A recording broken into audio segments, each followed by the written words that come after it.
किल्चाङ यहाँ हेर यहाँ हेर आजो भिजायो त लुगा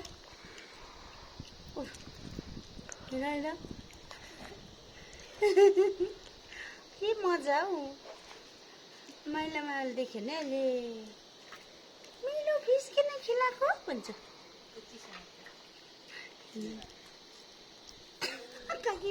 पुच्छर पक्रिनु खोज्दैछ हेर्नु न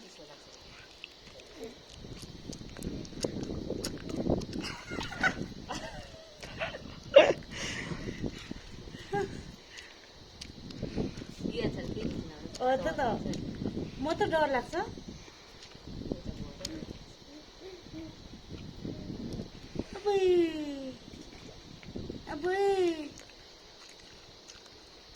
यो त अर्कै खालको पो छ त है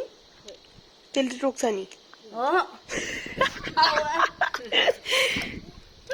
यो ब्लगबाट बाँडेको मासु चाहिँ र त अर्कै कलरको है